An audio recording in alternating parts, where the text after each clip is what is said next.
Hello guys, আসসালামু আলাইকুম। তো আজকে আমরা শিখবো ইন্টারসেকশন এপিআই সম্পর্কে। ইন্টারসেকশন এপিআইটা কি এবং এটা আমরা কেন ব্যবহার করব আর কিভাবে ব্যবহার করব।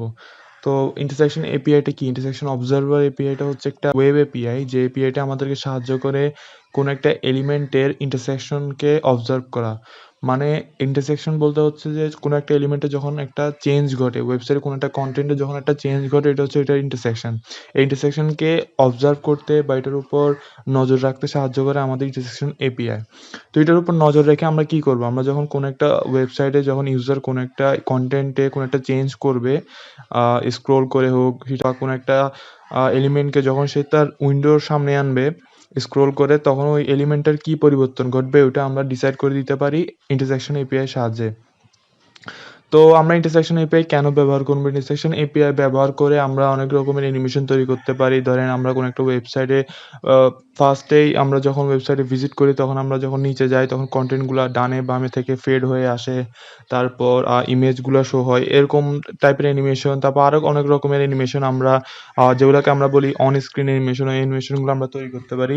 এছাড়াও আমরা ধরেন কোনো একটা ভিডিওস যখন ইউজারের স্ক্রিনের সামনে আসবে, তখন ভিডিওটা অটো প্লে হবে। দেন আমরা ভিডিওটা যখন স্ক্রিন এটাকে করে পাস করে আমরা যখন উপরের দিকে যাব, তখন এটা অটোমেটিক্যালি এটা পজ হয়ে যাবে। তো এরকম করতে পারি আমরা। এছাড়াও আমি লেজি লোডিং সম্পর্কে আপনাদেরকে একটা ভিডিওতে বলেছিলাম, সেখানে আমরা দেখেছি লেজি লোডিং কীভাবে আমরা ব্যবহার করতে পারি। তো ওই লেজি লোডিংটাও আমরা কিন্তু ইন্টারসেকশন এপিআই দিয়ে করতে পারি। তো আজকে আমরা দেখবো যে আমরা ইন্টারসেকশন এপিআইটা কীভাবে ব্যবহার করতে পারি এবং ডিটেলস এটা সম্পর্কে জানবো। তো এখানে আমার সামনে একটা পেজ ওপেন করা আছে। আপনারা নিশ্চয়ই ভাবছেন এটা কি এরকম অদ্ভুত ডিজাইন। এখানে লেখা আছে আই এম সেকশন 1।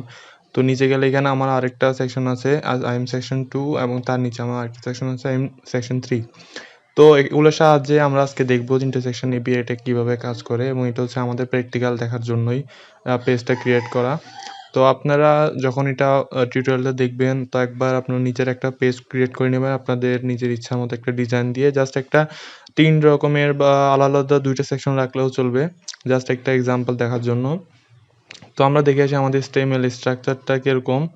তো সিম্পল, আপনারা এখানে আপনারা চাইলে এক্সটার্নালি CSS ইউজ করতে পারেন, আমি ইন্টারনালি ইউজ করছি। আর এখানে আমি জাস্ট 3টা সেকশন নিয়েছি, সেগুলোর মধ্যে 3টা হেডিং, আর আমি জাস্ট হালকা পাতলা কিছু এখানে দিয়ে দিলাম স্টাইল। আর এখানে আমি জাস্ট একটা অ্যানিমেট নামের একটা প্রপার্টি নিয়েছি, এটা আমি পরে ইউজ করব, এটা আপাতত এখন আমার লাগবে না। এটা আমি যখন আপনাদেরকে ইন্টারসেকশন এপিআইটা সম্পর্কে বোঝানো শেষ করব, তখন আমি এটা ইউজ করব।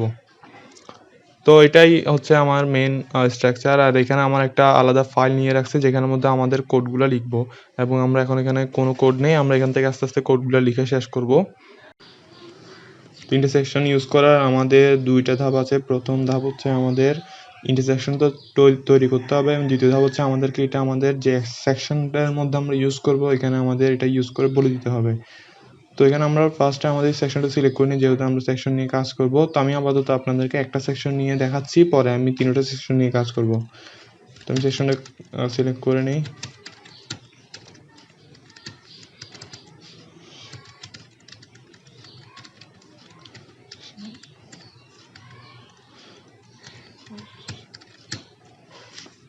ওয়ানটা সিলেক্ট করার পর আমাদের যেটা করতে হবে, আমাদের নতুন একটা ইন্টারসেকশন তৈরি করতে হবে। তো এটার আমরা নাম দিলাম অবজারভার।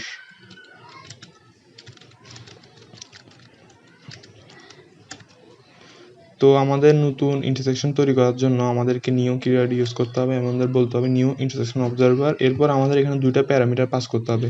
প্রথমটা হচ্ছে আমাদেরকে একটা কল ব্যাক ফাংশন দিতে হবে, এবং তারপরটা হচ্ছে আমাদেরকে একটা অপশন দিতে হবে, কিছু অপশন। এটা আপনার যে কোনো একটা নাম দিলেই চলবে, বাট এগুলো আমরা এখানে আলাদাভাবে এখানে বসাবো।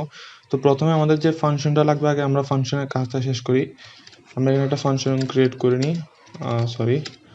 আচ্ছা আমরা এভাবে ক্রিয়েট করতে পারি। আমরা এখানে কল ব্যাকটা বলে দিলাম, দেন আমরা এখানে একটা ফাংশন ক্রিয়েট করব। এই ফাংশনের মধ্যেও আমাদের কিন্তু আবার 2টা প্যারামিটার দিতে হবে। যেমন প্রথমটা হচ্ছে আমাদেরকে এখানে দিতে হবে এন্ট্রিস, এবং তারপরটা হচ্ছে আমাদেরকে অবজারভার। তো এখানে আমাদের যে এন্ট্রিস আছে, এন্ট্রিস মানে এখানে অনেকগুলো এন্ট্রিস থাকতে পারে। যেমন আমরা তো এখানে মাত্র একটা সেকশন নিয়ে কাজ করছি, তাই বর্তমানে শুধু একটা এন্ট্রিস আছে।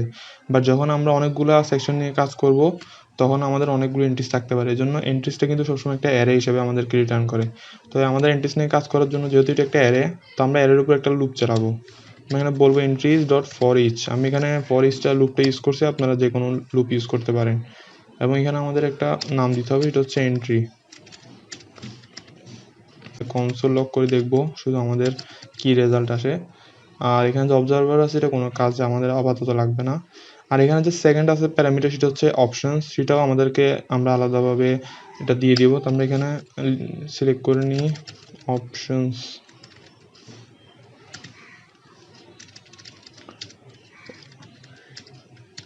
তো অপশনটা হচ্ছে বেসিক্যালি একটা অবজেক্ট যেখানের মধ্যে আমরা বিভিন্ন রকম পাস করব। যেমন আচ্ছা, আমার এখানে একটা ভুল হয়েছে, তবে কনস্ট, হ্যাঁ।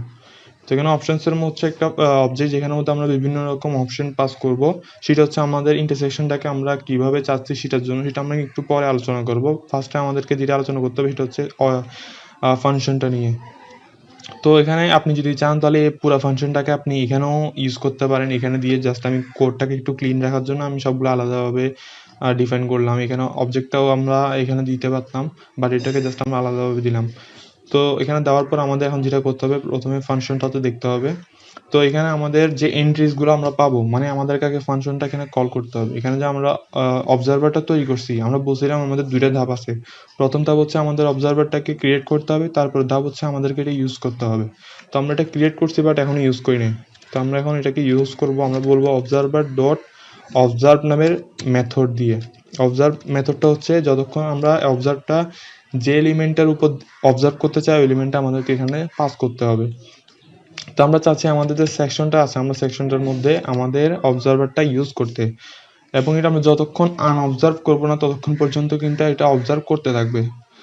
তো এটা আমরা অবজার্ভ করে দিলাম, আর আমাদের এখানে কাজটা শেষ। এবার আমরা দেখব আমাদের এখানে কি কনসোল লক করে। তো আমরা এটাকে সেভ করলাম এবং আমরা আমাদের ইন্সপেক্ট এলিমেন্ট করে আমাদের ডিবাগ কনসোলটা ইউজ করব। ওকে, তো এখন কনসোলে আমরা দেখি, এখন আমরা কিন্তু কোনো আউটপুট দেখিনি। এগুলো হচ্ছে যে শুধুমাত্র আমার এক্সটেনশনের এররগুলো। তো আমি এটাকে সাইড করে নিই। তো আমি এটাকে এখন আপনাদেরকে দেখাই। এটা আমি এখন কোনো রূপের কোনো অংশ দেখতেছি না, আমি এটাকে পাস করাচ্ছি। এখানে আমাদের একটা ভুল হয়েছে, ফর ইচ অফ আনডিফাইন্ড, এটা আমাদের ভুল হয়েছে এখানে।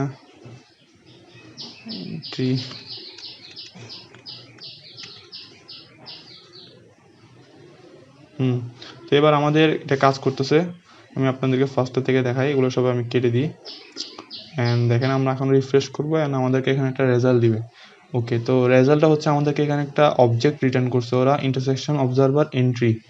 তো আমরা এটা দেখি কি কি আছে এখানের মধ্যে। আমাদের বিভিন্ন রকম ইনফরমেশন থাকবে আমাদের এই সেকশনটা রিলেটেড, সেকশনের কতটুকু উপরে নিচে, মানে এটা আমাদের এক্সিসগুলো দেখাবে। দেন আমাদের দেখাবে এটা কি ইন্টারসেক্ট করতেছে না কিনা, মানে এখন কি বর্তমানে আমি কি সেকশনটার মধ্যে আছে কিনা।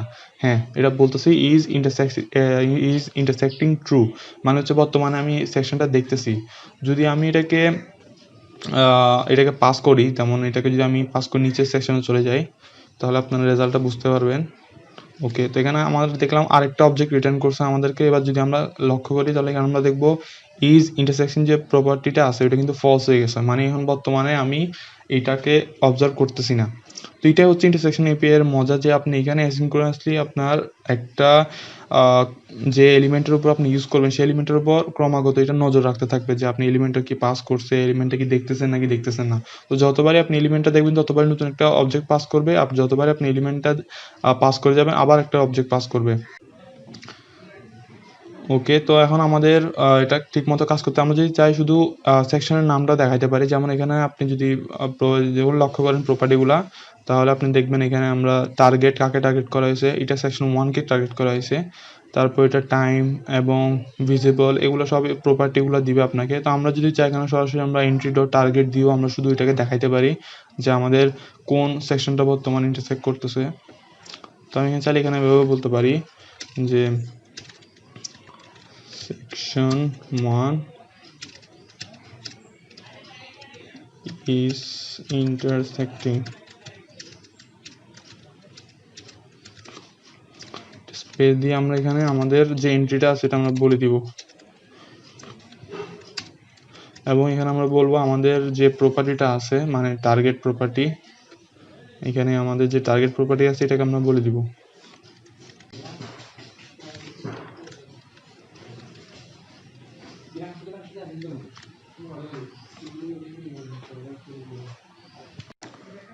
তো আমি এখন এখানে সেভ করে আমার আউটপুটটা দেখি। ওকে, এখানে দেখতেছেন প্রথমে আমার এখানে আমি যেটা কনসোল লক করতে বলছিলাম এটা কনসোল লক করছে। এখানে আমার রেজাল্ট আসছে সেকশন 1 ইজ ইন্টারসেক্টিং এবং ট্রু। হ্যাঁ, আসলে আমরা সেকশন 1-এর মধ্যে এখন যেহেতু আছে এজন্য এটা ট্রু। আমি যখন একটু নিচে যাব এবং সেকশন 1টাকে পার করব তখন আমাকে এটা আরেকটা রেজাল্ট দিবে, এবং এটা হচ্ছে সেকশন 1 ইন্টারসেক্টিং ইজ ফলস। এটা ততবার ট্রিগার হতে থাকবে যতবারই আমি আমার সেকশনে প্রবেশ করব আবার বের হব। এই দেখেন, যতবারই আমি এটাকে প্রবেশ করব বের হব ততবারই এটা আমার ফাংশনটা কল হবে। তো এটাই হচ্ছে আমাদের কলব্যাক ফাংশনের কাজ। আপনি এখানে তো শুধু আমরা এটার এক্সাম্পলটা দেখার জন্য আমি এখানে কনসোল লক করছি। এটা আমরা পরে আরও অনেক রকমের প্র্যাকটিক্যাল কাজ করতে পারবো। তো এরপরে যে আমাদের প্যারামিটারটা আছে সেটা হচ্ছে অপশনস নিয়ে আমরা এখন কথা বলি না। অপশন হচ্ছে একটা আমরা অবজেক্ট রেডি করে রাখছি, বাট এই অবজেক্টের ভিতরে আমরা কোনো প্রপার্টি বলে দিই নাই।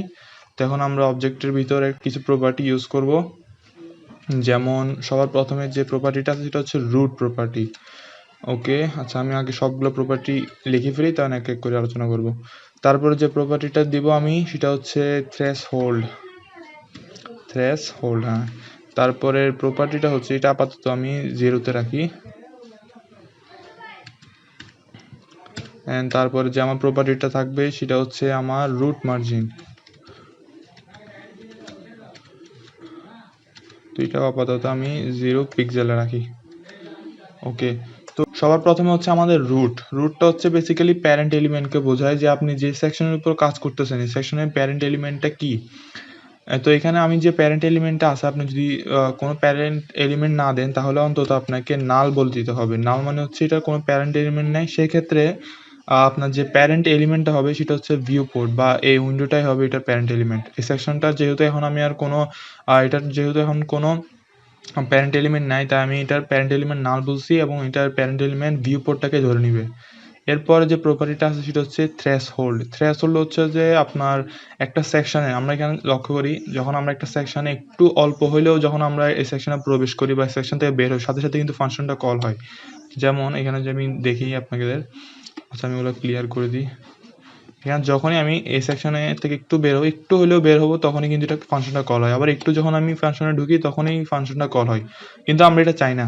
আমরা চাই যে যখন একটা সেকশন একটা উইন্ডোর বা একটা ইউজারের একদম ভিউ পোর্ট পুরাটা দেখবে বা অর্ধেক অন্তত দেখবে তখন এই ফাংশনটা কল হোক। এরকম হইতেই পারে স্বাভাবিক। তো আমরা এখন আমাদেরকে থ্রেশহোল্ড দিয়ে এটা বলে দিতে হবে যে আমাদের এই সেকশনের কতটুকু আমরা দেখতে চাই এবং কতটুকু দেখলে ফাংশনটা কল হবে। তো আমি যদি এখানে আমাদেরকে এটা পার্সেন্ট হিসাবে ধরতে হবে যে 0 থেকে 100%। তো আমরা চাচ্ছি ধরেন এটার মান যেটা সেটা হচ্ছে 0 থেকে 1 পর্যন্ত দিতে হয়, এবং 0 থেকে 1 এটাকে আপনি যদি 100% করে ধরেন তাহলে আপনাকে এভাবে দিতে হবে। যেমন 0.25 যদি আমরা দেই তার মানে হচ্ছে এটা 25%, 0.50 দিলে মানে হচ্ছে 50%, আর যদি 1 দেন তাহলে হচ্ছে 100%। তো এখন আমি এটার দিলাম 0.25 এবং 25 মানে এটা হচ্ছে এটা ধরে নিবে এটা 25% আমি দেখতে যাচ্ছি এবং 25%-এ আমার এলিমেন্টটা দেখা গেলে তখনই ফাংশনটা কল হবে।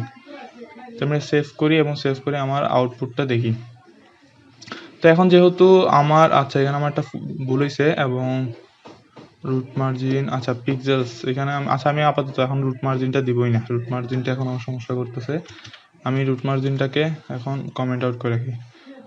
আচ্ছা এখন দেখাক আমাদের। ওকে, তো এখন আমার যেহেতু সেকশনটা পুরোটাই আমার উইন্ডোর মধ্যে আছে এজন্য এটা অবশ্যই ট্রু দিবে। এই তো এখানে আমার আউটপুট আসছে ট্রু। তো এখন যদি আমি আমার আউটপুটটা দেখি যে আমি এখান থেকে বের হলাম এবং এটা দিবে ফলস। এবার আপনারা লক্ষ্য করেন এখন যে কখন ট্রু আসে। আমি অল্প আমার উইন্ডোটা দেখবো কিন্তু এখনো আমার ফাংশনটা কল হয় নাই। লক্ষ্য করেন আমি কিন্তু এখনো আমার 25% কিন্তু আমার উইন্ডোর মধ্যে আসে নাই আমার সেকশনটা। আমি আরেকটু উপরে যাব এবং 25%-এ দেখার ট্রাই করবো, এখনও কল হয় নাই এবং এখন কল হয়েছে, কারণ আমি এখন প্রায় 25%-এর বেশি আমার সেকশনটা আমার উইন্ডোর মধ্যে চলে আসছে এবং এখনই এটা ফাংশনটা কল হয়েছে।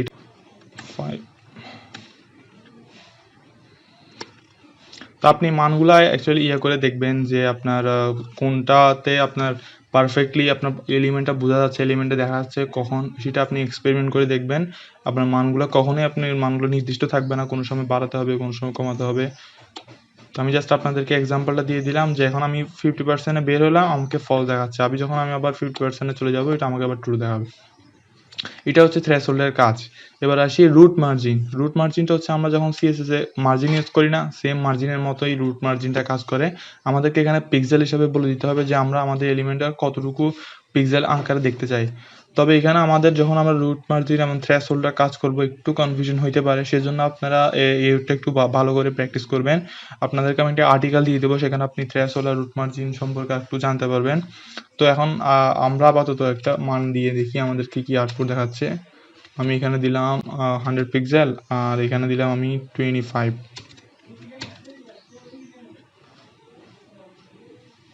আচ্ছা সরি, আমাকে এখানে স্ট্রিংয়ে দিতে হবে, যেহেতু আমি এটা পিক্সেল ভ্যালু। আচ্ছা এখানে আমাদের কিন্তু এটা পিক্সেলে দিতে হবে, নাহলে পার্সেন্টেজে দিতে হবে, দুটো থেকে একটা।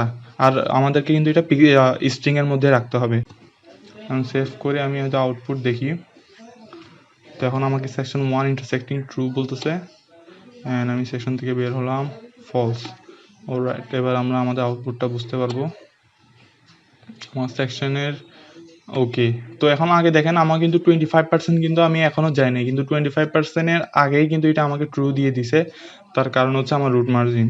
তো এখন যদি আমি রুট মার্জিন -100 দেই, তাহলে আপনি দেখবেন আমার দেখেন সেম ভ্যালু আগে কিন্তু ট্রু ছিল, এখন হয়ে গেছে ফলস। কারণ এখানে আমার থ্রেশহোল্ডের প্রবেশ করার পরেও কিন্তু আমার ফাংশনটা কল হবে না, কারণ এটা আমার থ্রেশহোল্ডের কল হওয়ার পরে রুট মার্জিনটাকে অতিক্রম করতে হবে, তখনই এটা কল হবে। তো এটা আমি যখনই আমার থ্রেশহোল্ডে 25% নিয়ে যাবো, এখনও কিন্তু আমার ফাংশন কল হয় নাই, বাট যখন আমি এটা আমার -100 পিক্সেলকে অতিক্রম করব, তখনই এটা ফাংশনটা কল হবে। ওকে, যেমন সেকশন 1 ইজ ইন্টারসেক্টিং ট্রু। তো দেখলেন এখানে আমার 25% কল হওয়ার পরেও কিন্তু আবার 100 পিক্সেল আমাকে উপরে যাইতে হয়েছে, তখন এটা কল হয়েছে। তো এটা আপনারা নিজেদের যখন যে এলিমেন্টের উপর আপনারা ইউজ করবেন, সেই এলিমেন্টের উপর আপনারা ওগুলো এক্সপেরিমেন্ট করি দেখবেন যে এটা কোন সময় আপনারা পারফেক্ট ইয়েটা পাচ্ছেন। তো এটা করে আপনারা অবজেক্টটাকে ইউজ করবেন। তো এতক্ষণ তো আমরা ইন্টারসেকশন করতেছিলাম একটা এলিমেন্টের উপরে, সেকশন 1-এর উপরে। তো আমরা এখন আমাদের এখানে যতগুলো সেকশন আছে, 3টে সেকশন আছে, আমি সবগুলোর উপরে ইন্টারসেকশন করতে যাচ্ছি। আমি এটাকে কমেন্ট আউট করে দিই।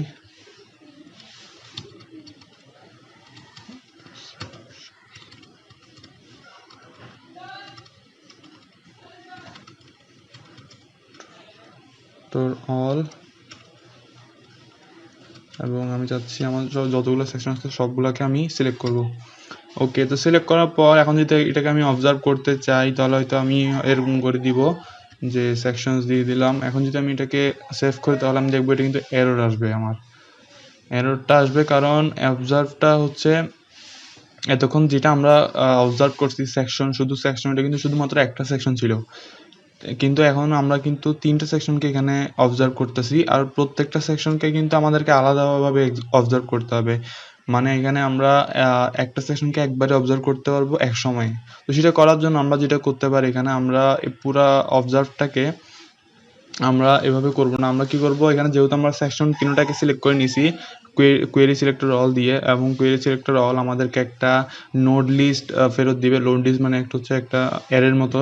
তো আমরা এটার উপর লুপ চালাতে পারবো। আমরা এখানে বলতে পারবো সেকশন ডট ফর ইচ, একটা লুপ চালাবো, এবং আমরা বলবো প্রত্যেকটা সেকশনসের ভিতরে একটা একটা সেকশন আছে, এবং এটাকে আমি অবজার্ভ করব আলাদাভাবে।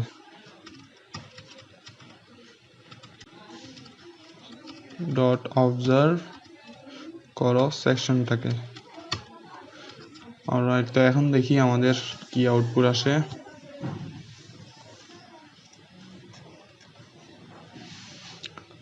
ওকে, এখানে আমরা দুইটা আউটপুট পাইছি, কারণ আমরা দুইটা সেকশনের মাঝখানে ছিলাম।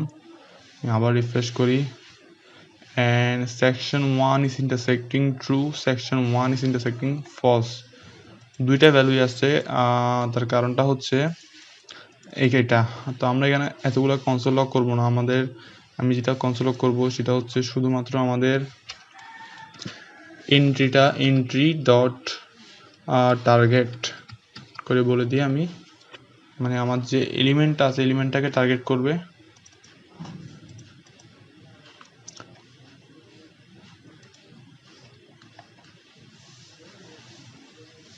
আচ্ছা, এখানে আমার তিনটা সেকশন দেখাচ্ছে, তার কারণটা হচ্ছে এখানে আমার অ্যাকচুয়ালি বলতে যাচ্ছে যে আমার প্রথম সেকশনটা ইন্টারসেক্ট হচ্ছে কিন্তু বাকিগুলা ফলস। তো অ্যাকচুয়ালি এটা আমরা বুঝতেছি না। তো আমরা একটা কাজ করি, আমরা এটাকে শুধুমাত্র এন্ট্রিটা দেখাই, তাহলে এন্ট্রি আমাদেরকে সবগুলা প্রপার্টিগুলো দেখাবে, যতগুলা প্রপার্টি আছে। ওকে, তো এখন আমরা বুঝতে পারতেছি, কারণ এখন আমাদের এখানে বোঝা যাচ্ছে যে আমাদের সেকশন 1 যেটা আছে, আমি যদি পুরোটা দেখাই তাহলে এখানে আমাদের যে সেকশন 1টা আছে, সেকশন 1টা ইন্টারসেক্টিং হচ্ছে ট্রু। এরপরের যে সেকশনটা আছে সেকশন 2, এটা কিন্তু ইন্টারসেক্টিং হচ্ছে না, ফলস। এরপর যে সেকশনটা আছে ওইটা ইন্টারসেক্টিং হচ্ছে না, ফলস। তো এটাই আমাদেরকে বলতে যাচ্ছে, কারণ আমাদেরকে এখানে প্রত্যেকটা এলিমেন্টের উপর নজর রাখতেছে। আগে শুধু একটা এলিমেন্টের উপর নজর রাখতো, কিন্তু এখন যদি আমরা আবার নিচে যাই তখন কিন্তু আবার মানগুলো চেঞ্জ হয়ে যাবে। তখন কিন্তু আবার সেকশন 1 ফলস হয়ে যাবে, সেকশন 2 ট্রু হয়ে যাবে। তখন আমি নিচে যাই। আচ্ছা, আমাদের মনে হয় এখানে এটা ওপেন করা আছে নিশ্চয়ই, অপশনসগুলো দেওয়া আছে, এজন্য এটা কাজ করতেছে না। তো আমি এখানে অপশনসটাকে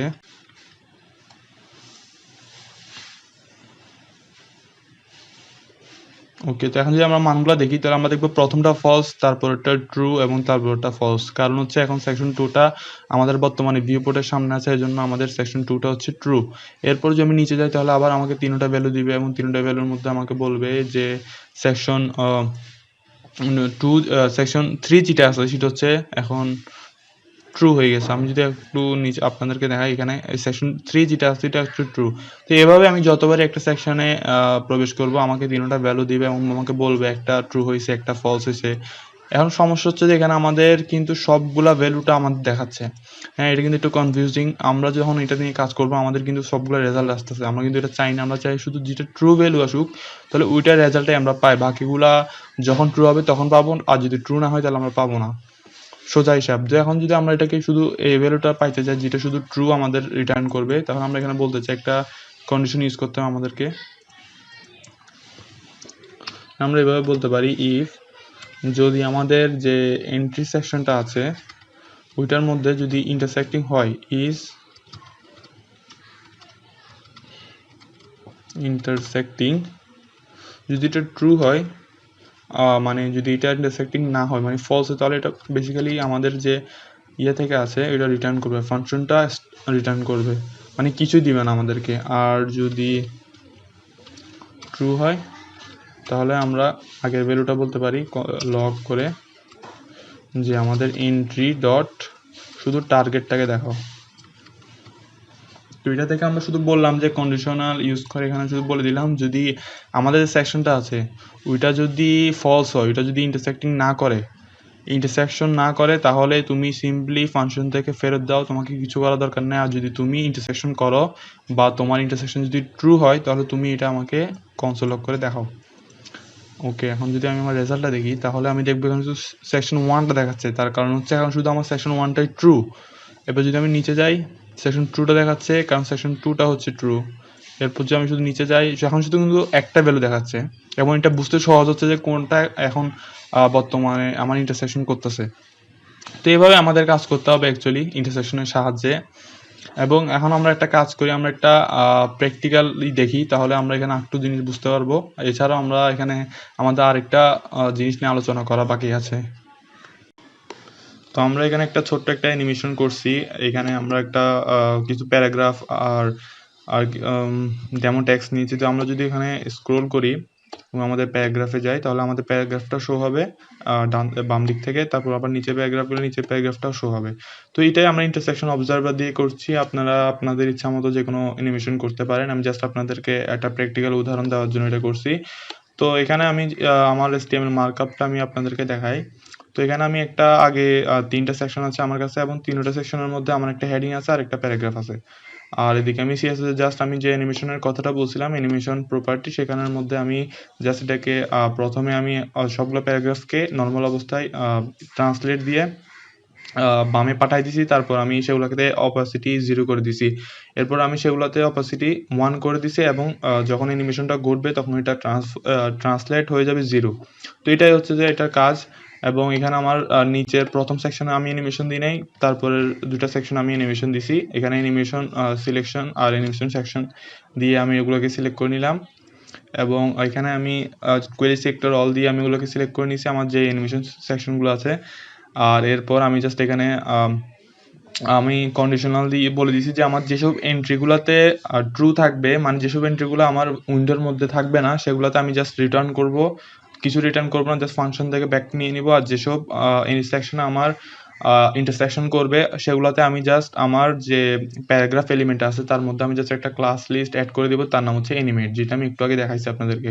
তো এখানে আমি জাস্ট এন্ট্রি ডট টার্গেট দিয়ে আমরা একটু আগে দেখছিলাম যে আমাদের এন্ট্রি ডট টার্গেট দিয়ে দিলে আমরা আমাদের যে এলিমেন্টটা আমরা করি, যে এলিমেন্টটা আমরা ইন্টারসেকশন করে এলিমেন্টটা আমরা রেজাল্টটা পাই, তো সেটার যে চিলড্রেনটা আছে, মানে দ্বিতীয় নাম্বার যে চিলড্রেনটা আছে ওটাকে আমরা সিলেক্ট করছি এবং এটার সাথে জাস্ট আমরা এনিমেটটা অ্যাড করে দিছি।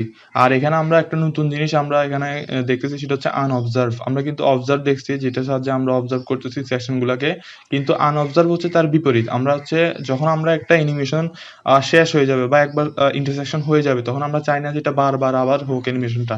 যেমন আমি যদি এখানে আমার আনঅবজার্ভটা যদি আমি এখানে এটাকে কমেন্ট আউট করে দিই তাহলে আমি আপনাদেরকে রেজাল্টটা দেখাতে পারবো। ফার্স্টের থেকে দিতে হবে, আমি ফার্স্টের থেকে দিই আবার। তো এখানে দেখলাম আমার অ্যানিমেশনটা আসছে এবং তারপরেরটাও আসছে। এবার যদি আমি উপরে যাই, আচ্ছা আমার কোনো পরিবর্তন হবে না, কারণ হচ্ছে আমার এখানে কাজটা আমি শুধু অ্যাড করতে বলছি, আর কিছুই করতে বলি নাই। এই জন্য তো আমি এখানে সাথে একটা কনসোল লক করে দেখি, তাহলে আমার পরিবর্তনটা আমি বুঝতে পারবো। এখানে জাস্ট বলবো অ্যানিমেটেড। তো এবার দেখি আমার রেজাল্টটা।